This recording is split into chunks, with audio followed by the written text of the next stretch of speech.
함께 신앙 고백하시겠습니다.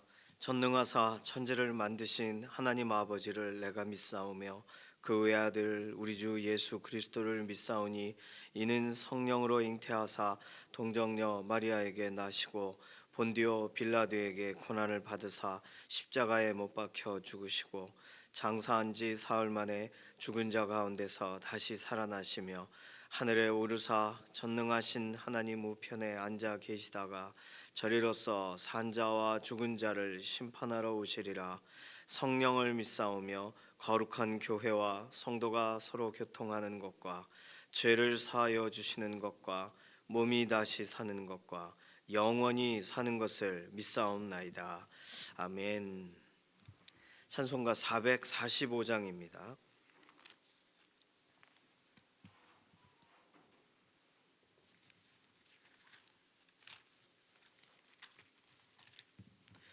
445장입니다. 대산을 넘어 험곡에 가도 빛 가운데로 걸어가면 주께서 항상 지키시기로 약속한 말씀 변치 않네. 하늘의 영광 하늘의 영광 나의 맘속에 차고도 넘쳐 할렐루야를 힘차게 불러 영원히 주를 찬양하리. 캄캄한 밤에 다닐지라도 주께서 나의 길 되시고 나에게 밝은 빛이 되시니 길 잃어버릴 염려 없네. 하늘의 영광 하늘의 영광 나의 맘속에 차고도 넘쳐 할렐루야를 힘차게 불러 영원히 주를 찬양하리. 광명한 그 빛 마음에 받아 찬란한 천국 바라보고 할렐루야를 힘차게 불러 날마다 빛에 걸어가리.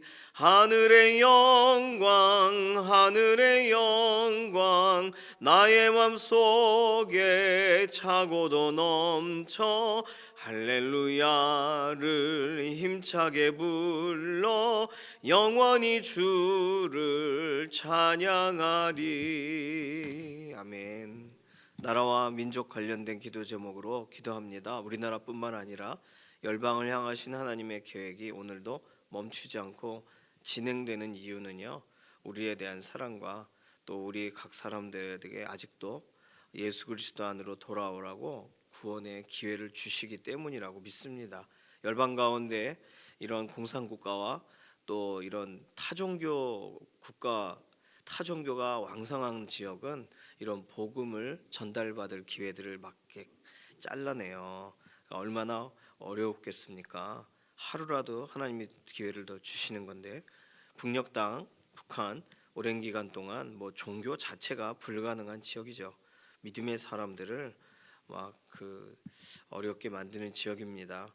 하루속히 하나님께서 기회를 하루라도 더 주실 때 회개하고 돌아오는, 그리고 지하교회 성도들 믿음 생활하고 있는 믿음의 사람들이 보호받는 오늘 북녘 땅 지역 가운데 하나님 선한 역사로 덧입혀달라고, 열방에 이렇게 공산국가와 같은 곳에서 오늘도 신앙생활하는 믿음의 사람들을 보호하시고, 나라와 나라가 민족과 민족이 서로 싸우고 다투고 하는 모든 문제들이 오늘 하나님 앞으로 다 모두가 나와 계시록의 현장처럼 모든 민족과 방언과 모든 열방들이 다 나와 하나님 앞에 서게 될 텐데, 결국에는 오늘 정말 기회를 주실 때 세워진 지도자들 또 나라의 백성들이 하나님 경외하고 하나님 두려워할 줄 아는 오늘 하루가 되게 해달라고, 또 우리나라 현안들을 우리가 아는 내용들 가지고 하나님 손에 맡기면서 오늘도 하나님 선하신 주관하심으로 하나님 뜻하신 일을 이루시옵소서. 나라와 민족 관련된 일을 진행하시는 하나님을 신뢰하는 기도가 필요합니다. 두 번째 기도는 연약한 가운데 있는 우리의 육신을 하나님께 맡기면서 기도합니다. 기도할 분들이 너무나도 많아요. 강희연 장로님 기침이 멈추도록, 정경윤 집사님 염증 수치가 많이 떨어지도록, 김기욱 집사님, 김명래 장로님 병상에서 일어나시도록, 이해신 권사님, 김숙자 권사님 항암 치료 모든 선한 결과를 하나님께서 주시도록, 황미숙 권사님, 한봉수 장로님, 지문길 권사님, 임자근 권사님, 임지연 집사님, 물론 아프신 분들도 더 많이 계십니다. 수술 이후에 완전한 회복을 하나님께서 더 해달라고 위해서 연약한 가운데 있는 교우분들 생각나실 때 꼭 한 분 한 분 위해서 기도해 주시기 바랍니다. 오늘 내일 이틀 동안 여기 교회 앞에 월천 태권도 하고 이렇게 특강 장소를 좀 찾아서 우리 유초등부실을 저녁에 사용해요. 한 1시간 반 정도 사용하는데 안 믿는 학부형들도 오고 아이들도 옵니다. 뭐 어쨌든 그런 시간 올 때 교회라는 곳을 오게 되고 또 편안하게 이렇게 어하나와 관련된 장소에서 태권도 모임을 하게 되거든요. 어떤 모임을 하는지 잘 모르겠습니다. 그런데 어쨌든 이런 장소 사용에 문제가 있어서 우리 교회로 지난번에 한번 답사를 온 적이 있어요.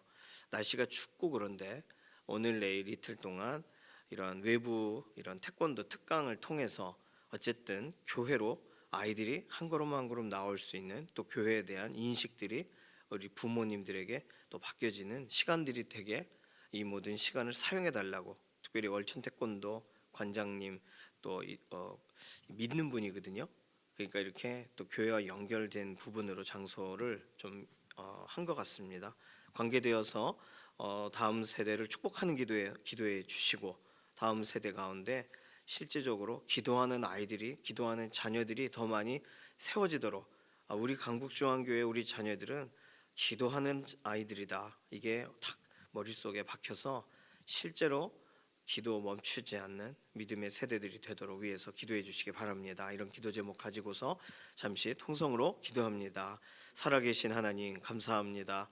우리의 삶을 주관하시고 붙드시는 하나님의 선하신 계획을 믿습니다. 나라와 민족, 오늘도 우리의 앞에 놓여져 있는 여러 가지의 현안과 문제들이 있는데 하나님께서 이 모든 것에 대한 완전한 해법을, 그리고 완전한 인도하심을 하나님이 이끌어 가실 줄로 믿습니다. 기도하고 맡겨드리는 구국기도의 모든 기도의 고백들에 응답하여 주시고, 우리나라뿐만 아니라 열방 가운데 진행되는 모든 각 나라의 현안들과 문제들 여전히 하나님 손에 의탁하여 맡기는 기도자들의 기도를 통해 오늘도 나라의 모든 삶 방향들이 하나님 기뻐하시는 선한 곳으로 움직여가게 하시고 변화되어 가게 하시고, 하나님을 알지 못하던 사람들이 하나님 알아가게 되기를 원하고, 하나님을 반대하여 높아진 잘못된 교만한 생각들이 낮춰지고 평지가 되어지는 이 역사의 현장이 오늘 각 나라와 민족 열방 가운데 있게 하시옵소서. 특별히 우리나라 오랜 기간 동안 북녘당 압제하고 하나님에 대해 반대하는 여러 생각들을 가지고 일들을 진행합니다. 믿음의 사람들을 핍박합니다. 하나님 오늘이라 일컫는 동안 하루속히 북한의 정권이 정말 회개하고 돌이키게 되기를 원하고, 국제사회 가운데 여러 지역의 믿음의 사람들을 여전히 괴롭히는 공산국가와 또 타종교 지역 가운데 오늘도 하나님 선한 역사로 역사하실 줄로 믿습니다. 파송하신 선교사님들을 일으키시고 또 지역마다 기도자들을 통해 하나님의 뜻을 수종드는 믿음의 사람들의 그런 한 사람 한 사람의 기도의 헌신들을 하나님 기억하시고 나라와 민족을 변화시키시고 열방을 제자 삼으시옵소서. 오늘도 연약한 육신을 가지고 하나님께 나아가는 기도하는 믿음의 동역자들의 기도에 실질적인 응답으로 함께 하셔서 하나님 약할 때에 강함을 더하시고 생기를 불어넣어 주셔서 호흡이 안정되게 하시고, 특별히 김기욱 집사님, 김명래 장로님 이렇게 병상에 누워 있는데 일어서게 하시며, 그리고 이해신 권사님, 김숙자 권사님 항암 치료에 마지막에 진행되는 모든 회복의 과정을 덧입혀 주시고, 퇴원 이후에도 완전한 회복을 구하는 황미숙 권사님, 한봉수 장로님, 지문길 권사님, 임지연 집사님, 임자근 권사님 연약한 모든 부분들을 회복시키시옵소서. 강현 장로님 기침이 하루속히 마무리되기를 원하고, 정경윤 집사님 이렇게 몸의 관절과 관절에 염증이 심한데 모든 것이 다시금 정상이 되어지기를 원합니다. 우리가 기도하는 여러 믿음의 대상들, 동역자들, 여러 기도 제목들 알고 있는 내용대로 실제로 기도하고 맡길 때마다 이루시는 하나님의 역사를 보게 되기를 원합니다. 오늘 내일 이렇게 외부에서 또 태권도 관계돼서 우리 교회 장소를 사용하게 되었는데 믿지 않는 자녀들, 믿지 않는 부모들이 이렇게 교회와 연관돼서 좋은 길들이 열려지기 원하고 우리 또 어하나에 참여하게 되는 길이 열려지기를 원하고 아이들 육체적인 단련뿐만 아니라 믿음의 문제에 관한 심각한 고민을 하게 되기를 원합니다.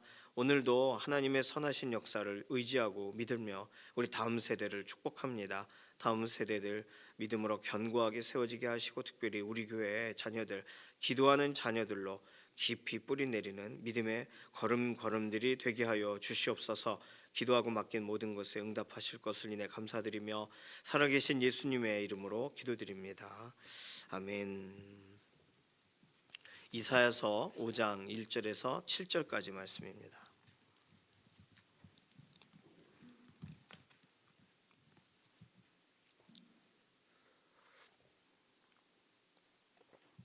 이사야서 5장 1절에서 7절 함께 읽습니다.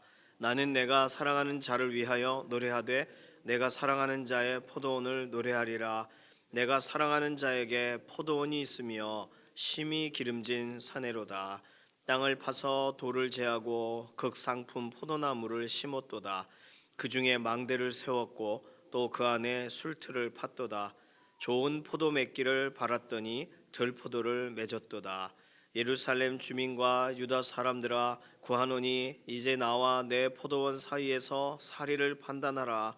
내가 내 포도원을 위하여 행한 것 외에 무엇을 더할 것이 있으랴. 내가 좋은 포도 맺기를 기다렸거늘 들포도를 맺음은 어찌 됨인고. 이제 내가 내 포도원에 어떻게 행할지를 너희에게 이르리라. 내가 그 울타리를 걷어 먹힘을 당하게 하며 그 담을 하러 짓밟히게 할 것이요 내가 그것을 황폐하게 하리니 다시는 가지를 자름이나 북을 돋지 못하여 찔레와 가시가 날 것이며 내가 또 구름에게 명하여 그 위에 비를 내리지 못하게 하리라 하셨으니 무릇 만군의 여호와의 포도원은 이스라엘 족속이요 그가 기뻐하시는 나무는 유다 사람이라. 그들에게 정의를 바라셨더니 도리어 포악이요 그들에게 공의를 바라셨더니 도리어 부르짖음이었도다. 아멘. 자, 오늘 이사야서 5장 1절에서 7절은 이사야서 본문 중에서 굉장히 유명한 잘 알고 계신 본문입니다. 포도원의 노래라고 또 성경에 이렇게 표기 이거 뭐 성경 책 내는 곳에서 표기를 한 거지만 5장 사실 전체가 하나님이 부르시는 포도원의 노래가 돼야 되는데 노래를 부르시다가 1절, 2절이 노래예요. 3절부터 노래가 딱 중단이 돼요. 그 이유를 3절, 4절이 설명을 합니다. 그래서 5절에서 1절에서 7절까지가 포도원에 대한 노래냐 할 때 1절에서 2절까지만이 노래 형식을 취하고 있다고 생각하시면 되겠어요. 자, 하나님이 노래하세요. 노래하신다는 뜻은요. 보통 노래한다고 할 때는 즐거워서 하기도 하지만 슬플 때 노래하기도 합니다. 그러니까 예레미야 애가는 예레미야에게 슬픈 노래를 부를 만한 그 안타까움의 상황 가운데 기록하게 된 내용들이잖아요. 그건 사람이 부르는 노래죠. 그런데 오늘 본문은 하나님이 부르시는 노래예요. 학자들은 이걸 이사야가 부르는 노래라고도 보는데 그렇게 꼭 봐야 될까? 왜냐하면 이 본문 전체의 흐름이 이사야의 말투가 아니라 하나님이 하시는 하나님이 나라는 표현을 쓰시면서 하시는 내용이거든요. 그러니 이 노래는 하나님의 노래고요. 하나님이 그럼 왜 노래를 하시는가? 오늘 본문의 4절에 보면 하나님은 이게 어찌 됨인고 다시 말해서 기가 막히셔서 부르는 노래예요. 왜 기가 막히시는지는 좀 잠시 후에 설명을 드리겠습니다. 하나님이 노래를 하실 때 즐거우셔서 노래를 시작하셔야 되는데 기가 막혀요. 두 번째, 하나님이 노래하시는 이유는 물론 사랑하시니까 노래하는 거예요. 1절에 내가 사랑하는 자, 내가 사랑하는 자를 위해 사랑하는 자라는 표현을 3번이나 썼습니다. 사랑하는 자. 그래서 이 본문을 읽을 때 어떤 학자들은 신랑이 신부를 향하여 부르는 노래라고 또 생각하기도 해요. 이유는 사랑하는 자라는 표현이 신부를 지칭한다라고 해석을 하기 때문입니다. 꼭 뭐 그렇게 해야 될까? 오늘 본문은 신랑 신부에 대한 이미지는 없어요. 그러니까 꼭 그렇게까지 뭐 이해할 필요는 없겠습니다. 오늘 하나님이 노래를 부르시는 3번째 이유는 오늘 본문을 쭉 보다 보니까 이 내용은 하나님의 마음이 어떠신지를 알게 하시기 위해서예요. 다시 말해서 오랫동안 우리가 기억하게 하시기 위해서예요. 신명기 31장 19절에는 여호수아에게 이 노래를 외우도록 백성들에게 부르도록 명령을 하는 내용이 나옵니다. 잊어버릴까봐 노래로 부르래요. 이스라엘을 위하여 증거가 되게 하시려고. 그게 사실은 신명기 31장 19절이고 오늘 본문에 나와 있는 이 노래를 하나님이 부르신 이유가 이스라엘 너 좀 기억해라 하시는 이유예요. 그리고 실제로 이 신명기 31장 19절에서 이거 한번 찾아볼까요? 신명기 31장 19절. 신명기 31장 19절에는 하나님이 노래를 부르라 또는 노래를 쓰신다라고 할 때는 어떤 의미가 있는지를 좀 이해하게 하는 내용이 나옵니다. 신명기 31장 19절 같이 읽을게요. 그러므로 이제 너희는 이 노래를 써서 이스라엘 자손들에게 가르쳐 그들의 입으로 부르게 하여 이 노래로 나를 위하여 이스라엘 자손들에게 증거가 되게 하라. 자, 오늘 이사야서 5장의 기록이 하나님이 이스라엘 남유다를 사랑하신다는 증거죠. 그리고 그것을 실제 하나님이 아무도 뭐 부르지 않아서 하나님이 부르셨지만 신명기의 본문대로 보니까 대상은 이스라엘을 위하여예요. 이스라엘을 위하여 증거가 되게. 그런데 목적이 뭐예요? 하나님을 위해서예요. 이 노래로 나를 위하여 이스라엘 자손에게 증거가 되게 하라. 그러니까 하나님을 위해 증거가 되도록 신명기는 노래하게 되어 있습니다.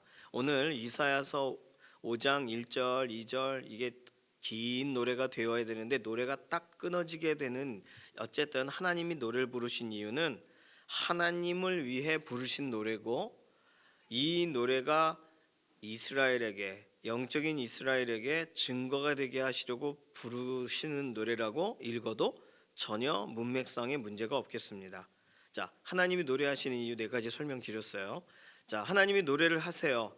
다르게 보면 우리가 노래하지 않을 때, 우리가 하나님이 행하신 일들로 인해서 노래하지 않을 때, 하나님이 행하신 일들로 인해 노래 안 할 때 예수님께서 하신 말씀은 돌들이 소리 지르리라 그랬어요.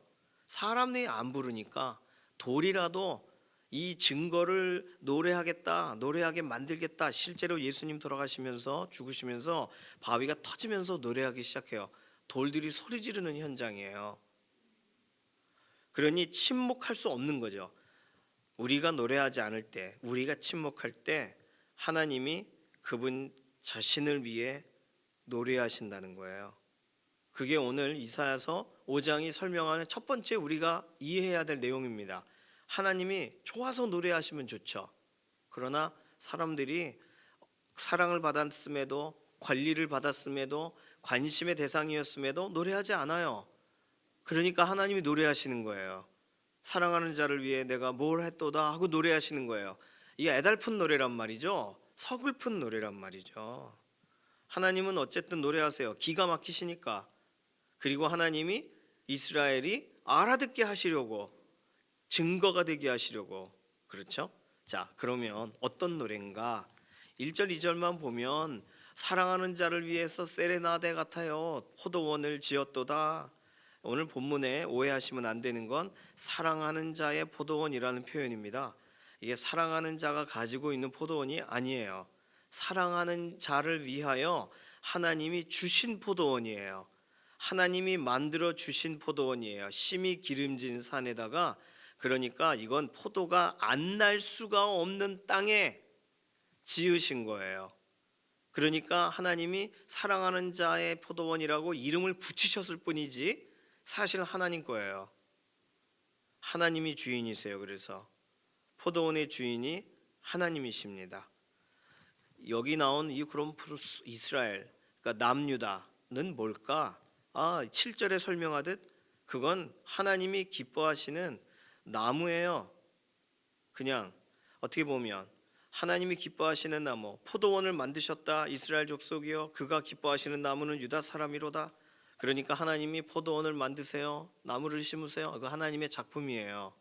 그런데 이 나무를 심고 그냥 내버려 두셨나? 땅이 기름지니까 알아서 날 것이다. 아니요. 2절, 땅을 파고 돌을 제하고 최고의 포도나무, 이건 뭐 우리로 말하면 최고의 포도는 뭡니까? 거봉 같은 건가요? 저희 어머니는 강화 포도가 최고다. 강화가 시골이시니까. 예, 강화는 캠벨 포도예요. 진짜 달고 맛있어요. 크지는 않은데 아주 맛있습니다. 지역마다 포도가 원산지다, 우리 땅의 최고예요. 그러면 그 최고의 걸 심지 남의 거 심지 않는다고요. 극상품 포도나무를 심습니다. 그 중에 망대를 세우고 그 안에 술틀을 팠도다. 이 왜 판 거예요? 포도나무에서 나오는 그 포도즙을 모아 이제 포도주를 담기도 하고 그러는 거죠.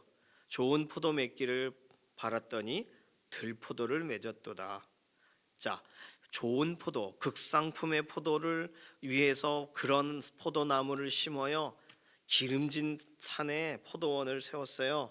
그리고 관리를 합니다. 지금 1절 2절에 짧게 설명했지만 최소 4년이 걸린 거예요. 왜냐하면 2년 동안은 실제로 관리를 해야 되고, 레위기 19장 23절은 3년간은 할례받지 못한 것으로 여겨서 건드리지 말아야 돼요.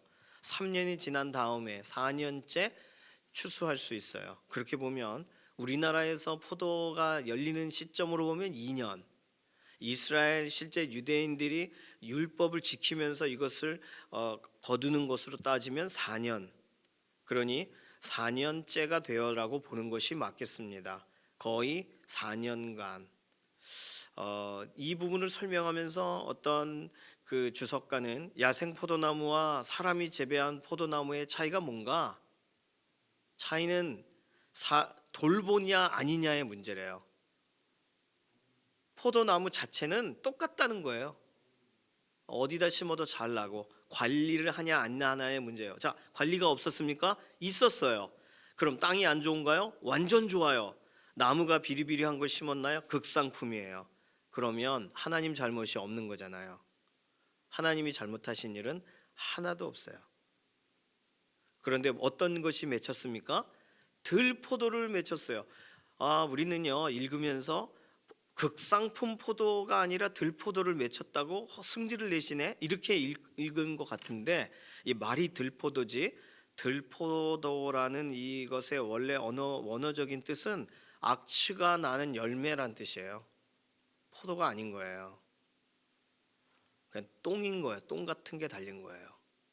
그러니까 하나님이 열매를 기대하고 그 나무에서 날 수 없는, 그 밭에서 날 수 없는, 그렇게 관리했는데 도저히 나올 수 없는 게 맺혔다는 걸 표현하는 걸 우리를 참 불쌍히 여기셔서 들포도를 맺었도다 이렇게 말하시는 거예요.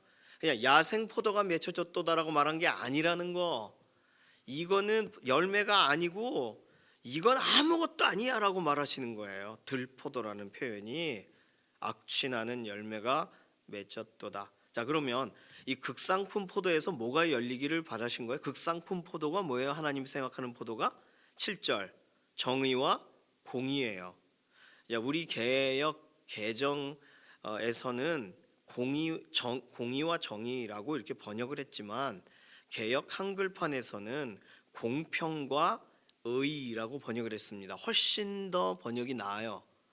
그러니까 이제 개역 개정에 공의와 정의라는 표현이 나오면 읽으실 때 정의라는 단어가 사실은 공평이라고 번역해야 되는 거고, 공의라는 말을 의라고 번역해야 된다는 걸 기억하시기를 하셨으면 좋겠어요. 우리는 정의, 공의하면서 오히려 더 헷갈려지게 되었습니다. 더 평준화가 되어버렸어요. 하나님이 원하시는 건 공평과 하나님이 생각하시는 의의 기준이라는 거예요. 소위 세상에서 생각하는 정의롭다 이런 걸 말한 게 아니라는 거예요. 하나님이 원하시는 율법의 기준에 말씀의 기준에 따르는 그런 열매가 나라 하고 했는데 뭐가 났어요? 포학이요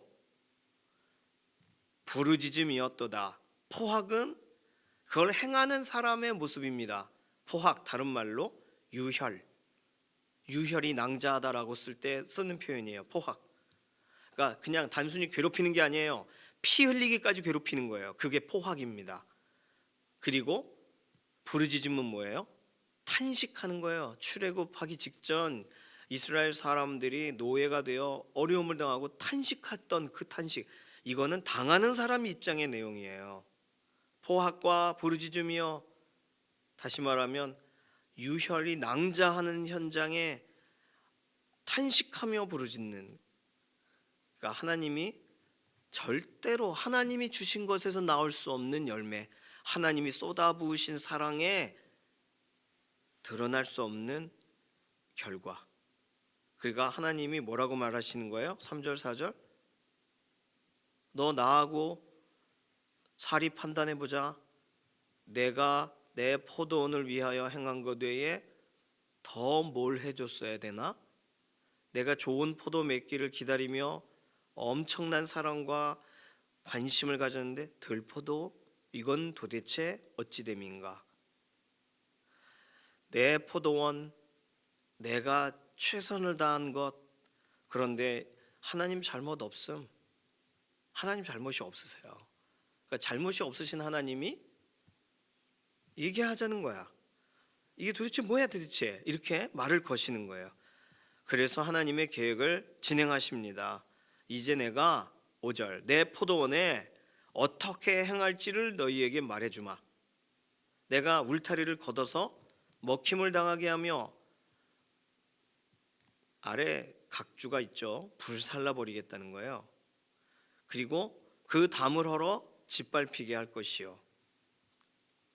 6절, 내가 그것을 황폐하게 하리니 다시는 가지를 자르는 거나 북돋거나 찔레와 가시가 날까 치우거나 하는 일이 없을 거라 이거예요. 계속 그냥 내버려 둘 거라는 거예요. 내가 구름을 명하여 그 위에 비를 내리지 못하게 하리라. 자연스러운 일들이 일어나지를 않아요. 이제는 당연하다고 생각했지만 하나님이 지속적으로 손을 펼치셨던 일을 거두신대요. 자, 그러면 지금까지 하나님이 이 땅을 파고 돌을 제하고 뭐 이렇게 관리하셨던 것보다 또 세세한 관리까지도 거두시겠다는 말이잖아요. 비도 안 주신다. 이게 결국은 남유다도 결국은 끌려가게 하시는 사건에서 일이 일어나게 됩니다. 하나님의 계획이 진행이 돼요. 하나님의 저주가 집행이 돼요. 그 한 해 더 기다리시면 안 될까요? 뭐 극상품 심으셨으니까 뭐 다음 해에는 잘 되지 않을까요? 우리 이런 생각할 수 있는데 첫 열매가 꽝이면 끝난 거거든요. 에스겔서 볼까요? 에스겔서 15장, 왜 그 포도나무를 뽑아내야 되는지가 에스겔서 15장에 좀 더 설명이 됩니다. 에스겔서 15장 2절에서 5절까지. 에스겔서 15장 2절에서 5절. 자, 우리가 이렇게 구약을 먼저 읽어야 우리가 알고 있는 요한복음 15장으로 갈 수 있는 거예요. 에스겔서 15장 1절부터 보겠습니다. 1절부터 같이 읽어요. 여호와의 말씀이 내게 임하여 이르시되, 인자야, 포도나무가 모든 나무보다 나은 것이 무엇이랴? 숲속에 여러 나무 가운데 있는 그 포도나무 가지가 나은 것이 무엇이랴? 그 나무를 가지고 무엇을 제조할 수 있겠느냐? 그것으로 무슨 그릇을 걸 못을 만들 수 있겠느냐? 불에 던질 땔감이 될 뿐이라. 불이 그 두 끝을 사르고 그 가운데도 태웠으면 제조에 무슨 소용이 있겠느냐? 그것이 온전할 때에도 아무 제조에 합당하지 아니하였거든. 하물며 불에 살라지고 탄 후에 어찌 제조에 합당하겠느냐? 그러므로 주 여호와께서 이같이 말씀하셨느니라. 내가 숲풀 가운데 있는 포도나무를 불에 던질 땔감이 되게 한 것 같이 내가 예루살렘 주민도 그같이 할지라. 내가 그들을 대적한즉 그들이 그 불에서 나와도 불이 그들을 사르리니 내가 그들을 대적할 때에 내가 여호와인 줄 너희가 알리라. 내가 그 땅을 황폐하게 하리니 이는 그들이 범법함이니라. 나 주 여호와의 말이니라 하시니라. 아멘. 자, 에스겔이면요 이미 포로되어 끌려갔을 때의 얘기예요. 포로된 땅에 살고 있는 에스겔에게 하나님이 찾아가셔서 말씀하시는 내용이잖아요. 그런데 이 일이 왜 이렇게 되었는지 이 과정들에 대한 설명을 에스겔서 15장에서 하고 계시는 겁니다. 자, 에스겔서 15장을 보니까 포도나무 그 열매 그저 봐주지 좀 돼요? 안 돼요. 쓸모 없어요. 뭐 땔감으로도 썩 좋지 않아요. 그냥 태워버리는 거 말고 다른 거 심는 게 나아요. 하나님은 지금 이스라엘에 관해서 북이스라엘에 대해서도 그렇게 행하셨고 남유다에 대해서 이제는 경고성으로 이 얘기를 하고 계시는 겁니다. 할 수 없는 거예요. 좋은 포도나무였는데 안타깝게도 잘라내고 이젠 태워버리는 거죠. 땔감의 소용 가치도 없는 나무를 열매만 바라보며 심었을 뿐인데, 이것이 하나님이 사랑의 노래를 부르시다가 중단하게 된 이유입니다. 그래서 하나님이 이 안타깝게 여기시고 이 일과 연관돼서 이제 남유다가 도대체 무슨 포학과 무슨 부르짖음의 현장이 되었는가가 오늘 이후의 본문인 5장에 이제 쭉 나올 거예요. 6가지의 죄에 대한 설명이 이제 내일 본문부터 등장합니다. 오늘은 딱 여기까지예요. 노래를 중단하시고 안타까운 이런 상황에 대해, 그리고 짧게나마 이사야서의 핵심적인 이야기, 정말 하나님이 어떤 일을 행하실 거에 대한 이야기를 설명하며 오늘 5절에서 1절에서 이 7절까지의 전체 본문 자체가 하나의 굉장한 이사야서 전체를 요약한 것 같은 내용이에요. 그러면 오늘 이 하나님의 포도원의 노래, 사랑의 노래, 이 중단된 노래를 통해 우리가 교훈을 받을 수 있는 것은 무엇일까요? 그것은 요한복음 15장입니다. 요한복음 15장으로 가실게요. 요한복음 15장이 이러한 본문의 순서상에 등장해야 말이 돼요. 요한복음 15장을 우리는 일반적으로 하나님과의 사랑의 관계 안에서 출발한다고 생각하거든요. 근데 이건 구약적인 설명 다음에 등장하는 유대인들이 바로 알아듣는 방식의 스토리인 겁니다. 요한복음 15장 1절부터 우리 5절까지 읽어보겠습니다. 나는 참 포도나무요 내 아버지는 농부라. 물은 내게 붙어 있어 열매를 맺지 아니하는 가지는 아버지께서 그것을 제거해 버리시고 물은 열매를 맺는 가지는 더 열매를 맺게 하려 하여 그것을 깨끗하게 하시느니라. 너희는 내가 일러준 말로 이미 깨끗하여졌으니 내 안에 거하라. 나도 너희 안에 거하리라. 가지가 포도나무에 붙어 있지 아니하면 스스로 열매를 맺을 수 없음 같이 너희도 내 안에 있지 아니하면 그러하리라. 나는 포도나무요 너희는 가지라. 그가 내 안에 내가 그 안에 거하면 사람이 열매를 많이 맺나니 나를 떠나서는 너희가 아무것도 할 수 없음이라. 자, 구약에 설명한 포도나무 이야기와 신약에서 예수님이 설명하시는 포도나무 이야기의 결정적 차이는 뭐예요? 극상품 포도나무를 하나님이 심으셨는데 아무것도 안 났어요. 극상품 포도나무를 잘라내야 돼요. 그런데 결정적으로 차이가 있는 것은 그 나무 자체를 바꿔버리셨어요. 시작이 예수님이 되게 하신 거예요. 그리고 우리는 가지가 되게 하신 겁니다. 이게 은혜예요. 이 자체가 은혜입니다. 만약에 예수님이 요한복음 15장에서 포도나무 비유를 아느냐, 극상품 또 그 얘기를 하셨더라면, 그러면 우리는요 똑같은 이야기를 또 들으며 우리의 시대에도 동일하게 끊어내지는, 타여버려지는, 잘라버려지는 이야기로 우리는 결론이 날 수밖에 없어요. 그런데 예수님은 우리에게 오셔서 하신 말씀이 포도나무가 바뀌었어. 극상품 포도나무는 나고 너희는 내게 붙어만 있으면 돼. 더 알아듣기 쉽게 설명을 하셨어요. 얼마나 감사한지 모르겠습니다. 오늘 하나님의 이 포도원의 노래, 사랑의 노래가 중단된 노래가 다시 이어지려면 우리는 요한복음 15장에 설명하고 계신 예수님의 말씀으로 가야 되는 거예요. 붙어 있는 일을 우린 다시 시작해야 되는 거예요. 내가 잘 붙어 있는가 확인해야 되는 거예요. 나무는요, 서로 잘 붙게 하기 위하여 나무는 진액을 냅니다. 그래서 붙게 해요. 이렇게 동물이 와서 긁거나 상처가 생겼어요. 나무꾼이 이렇게 나무를 했어요. 그렇다면 그냥 잘라진 채로 버려진 채로 있지 않아요. 회복을 위해서 막 이런 이 나무 진을 낸단 말이죠. 그래서 그 사이를 메꿉니다. 그래서 뿌리에서부터 양분이 올라가 지나가는 것이 전혀 밖으로 새지 않게 막아요. 오늘 우리가 할 수 있는 건 예수님의 그 나무에 붙어 있는가 내가 나 자신을 확인하는 아주 단순하고 간단한 일부터 시작해야 됩니다.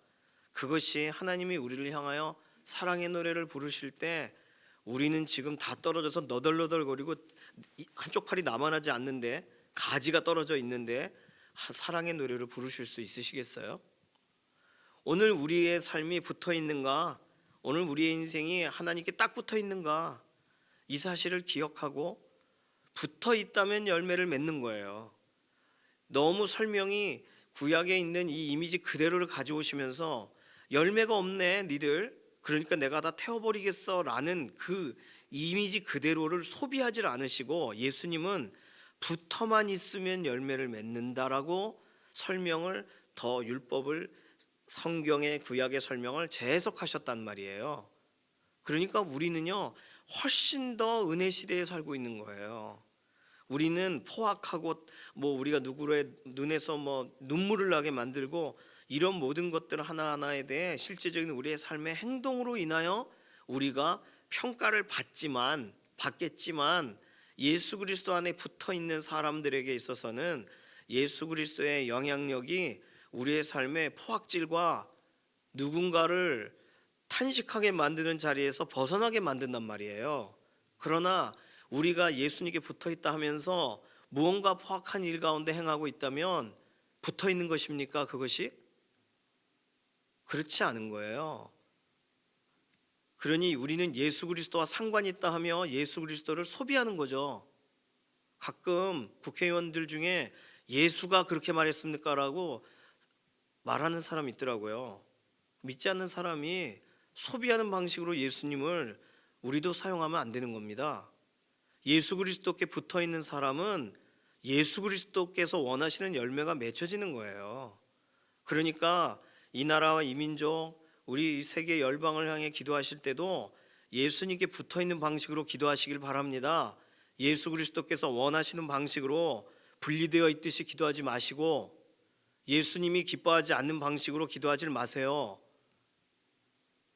오늘 요한복음 15장은 우리에게 굉장히 중요한 얘기를 해주고 있는 거예요.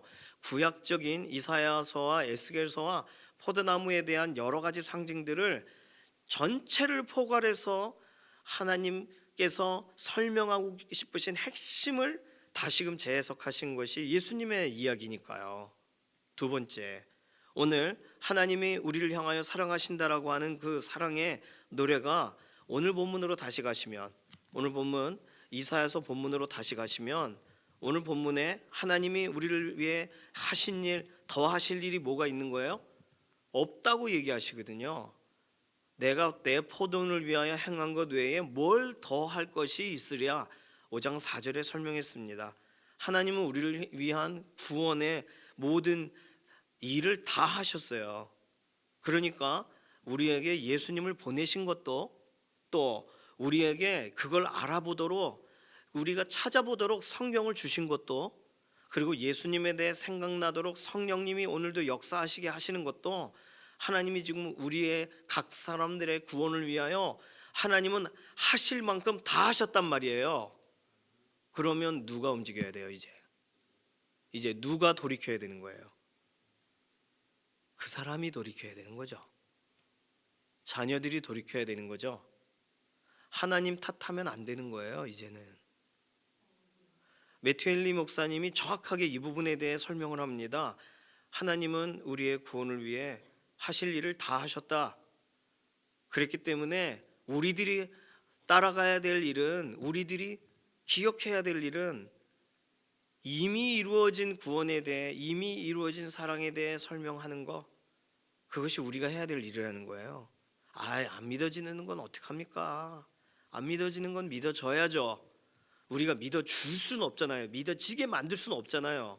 우리가 할 수 있는 것에 한계가 있습니다. 그러나 우리가 할 말은 당당하게 있다 이거예요. 하나님이 나에게 해주신 일이 뭐 있냐라고 할 때 하나님이 더 이상 뭘 더 해주셔야 되냐고 말해줘야 된다는 거예요. 하나님이 우리를 향하여 지금까지 참으시는데 예수님이 오신 다음에 다시 오시는 걸 지금 2000년이 지나도록 계속 참고 계시는데 뭘 더 해주셔야 되냐고 말해줘야 되는 거예요. 가족들에게 말해주세요. 자녀들에게 말해주세요. 야, 가족이 어떻게 그렇게 말할 수 있냐? 가족이니까 그렇게 말하죠. 어디서 악담을 듣겠어요? 그럼 믿겠어요? 길에서? 천국과 지옥 중에 지옥을 선택한 자요 이러면 찔려가지고 예수님 믿겠습니까? 가족이 말해줘야죠. 가족이. 야, 너 그렇게 살면 안 돼. 하나님이 너 위에 다 해주셨단 말이야. 돌아와야지. 이 말 부모가 해줘야지. 누가 해줘요? 자녀가 부모에게, 먼저 믿은 자녀가 부모에게 해야지. 누가 해줍니까? 어디서 더 좋은 얘기를 들을 수 있어요? 어디서 더 선한 얘기를 듣기를 바라시는 거예요 도대체? 나는 여기까지, 더 이상 말을 못하겠어요 가족들에게. 그러지 마시고, 하나님은요, 하나님의 구원에 관련된 일을 다 하셨습니다. 믿으세요. 이 얘기 할 수 있잖아요. 이제 해야 되는 거예요. 오늘 이사야서 5장 1절에서 7절을 읽으신 분들은 이 사실이 너무나도 명확하다는 것을 절대로 잊어버리지 마세요. 그래도 하나님이 더 하시겠지. 그래요. 사랑의 하나님이 그 손을 거두시겠습니까? 너와 내 집이 구원을 얻으리라 하신 그 약속을 이루실 때까지 우리를 깨우시겠죠. 그럼 우린 깨서 전하는 일은 우리가 해야 되는 거예요. 우리가 말해줘야 됩니다. 야, 들포도 도대체 너 어떻게 내 믿는 부모 밑에 들포도는 도대체 뭐냐? 그 얘기 해줘야 되는 거예요. 연말쯤에 해야지. 연초에 뭐 어떻게 합니까? 올해가 가기 전에 하세요. 자녀들에게 말하십시오. 야, 어떻게 들포도가 될 수 있냐? 그 비난하듯 말할 순 없죠. 그 하나님이 말하시더라.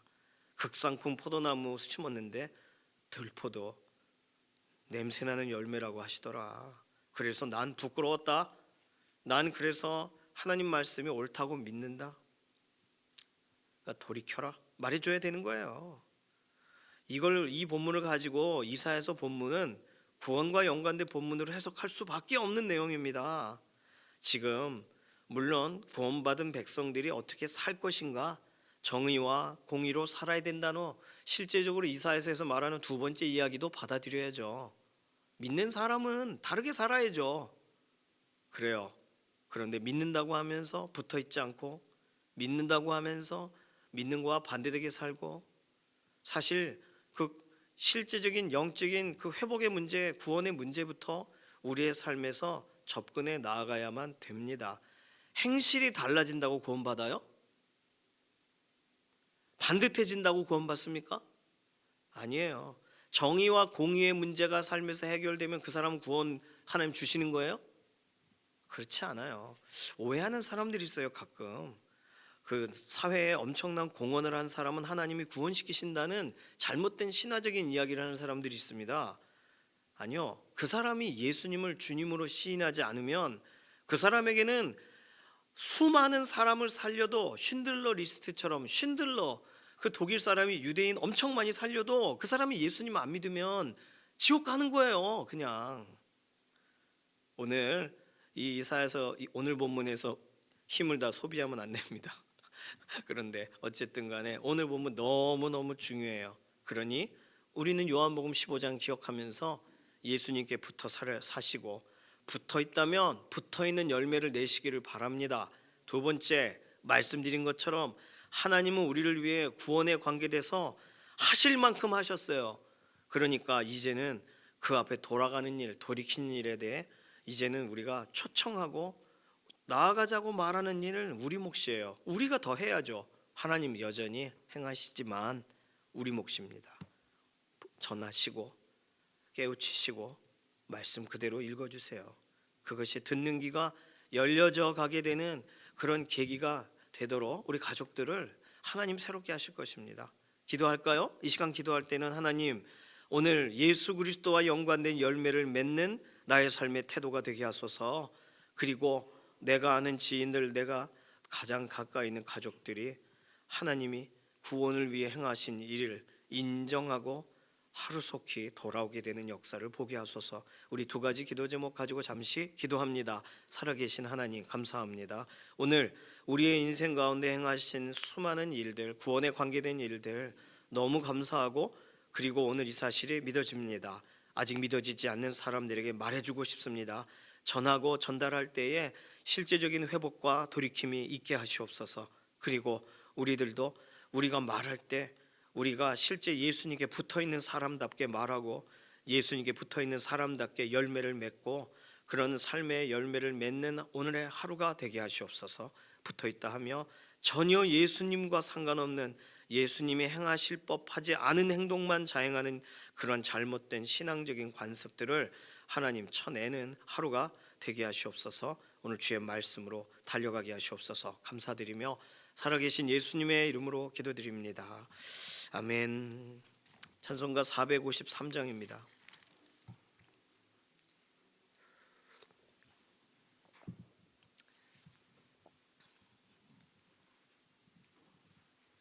일절만 부르겠습니다. 예수 더 알기 원하네. 크고도 넓은 은혜와 대속해 주신 사랑을 간절히 알기 원하네. 내 평생의 소원, 내 평생의 소원, 대속해 주신 사랑을 간절히 알기 원하네. 아멘. 주님께서 가르쳐 주신 기도합니다. 하늘에 계신 우리 아버지여, 이름이 거룩히 여김을 받으시오며 나라에 임하옵시며 뜻이 하늘에서 이루어진 것 같이 땅에서도 이루어지이다. 오늘날 우리에게 일용할 양식을 주옵시고 우리가 우리에게 죄 지은 자를 사하여 준 것 같이 우리 죄를 사하여 주옵시고 우리를 시험에 들게 하지 마옵시며 다만 악에서 구하옵소서. 나라와 권세와 영광이 아버지께 영원히 있사옵나이다. 아멘.